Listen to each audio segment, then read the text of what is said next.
Hi friends, welcome to our. இன்றைக்கி என்ன dish பார்க்க போகிறோம்? ஒரு டேஸ்டியான செட்டிநாடு ஸ்டைல் மட்டன் கிரேவி தாங்க பார்க்க போகிறோம். அதுக்கு மட்டன் வந்து நம்ம உப்பு மஞ்சத்தூள் போட்டு கழுவி எடுத்து வச்சுருக்கோம். ஒரு மசாலா அரைச்சிடலாம். இப்போ வந்து கடாயில் எண்ணெய் நல்லா ஹீட் ஆகிடுச்சு. இப்போ வந்து நம்ம சின்ன வெங்காயம் கட் பண்ணி எடுத்து வச்சுருக்கோம். அதை வந்து நம்ம ஆட் பண்ணிக்கலாம். ஒரு 6 வரமிளகா, கருவேப்பிலை,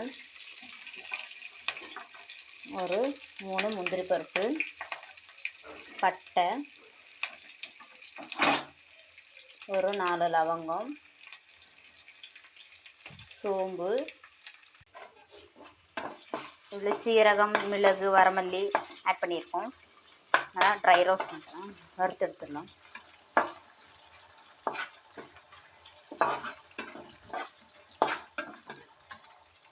இப்போ நம்ம திருவி வச்ச தேங்காயை போட்டுக்கலாம்.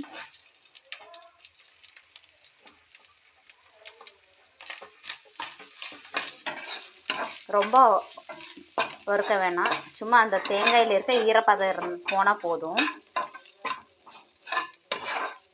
இது உங்களுக்கு அரைச்சிட்டு நான் விழுது காட்டுறேன்.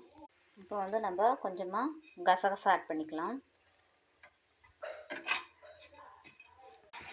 பாருங்க, எண்ணெய் நல்லா காஞ்சிச்சு குக்கரில். இப்போ வந்து நம்ம கடுகு கலப்பு ஆட் பண்ணிக்கலாம்.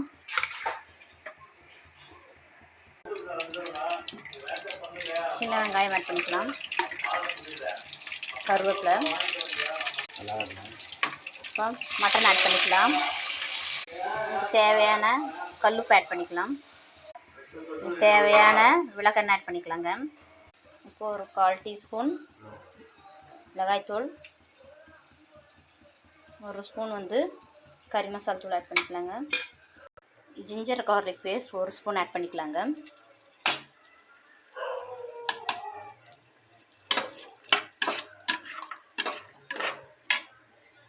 அரைச்ச மசாலா ஆட் பண்ணிக்கலாங்க. பாருங்க ஃப்ரெண்ட்ஸ், கறி நல்லா வெந்துச்சு. இப்போ வந்து நம்ம ஒரு தாளிப்பு கொடுத்துடலாம். இப்போ இந்த கடாயில் எண்ணெய் ஊற்றிருக்கோம். எண்ணெய் நல்லா ஹீட் ஆகிடுச்சு. இப்போ வந்து மட்டன் மசாலாவும் மிளகுத்தூள் ஆட் பண்ணிக்கலாம். மிளகாய்த்தூள், உப்பு கொஞ்சம் வறுத்துடலாம். வாசனைக்கு கருவேப்பிலை ஆட் பண்ணிக்கலாம்.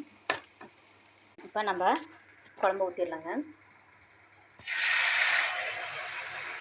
மட்டன் தயாரிச்சு சின்ன ஸ்டைலில் நீங்களும் இந்த ட்ரை பண்ணுங்கள், ஷேர் பண்ணி சப்ஸ்கிரைப் பண்ணிக்கோங்க. தேங்க்யூ.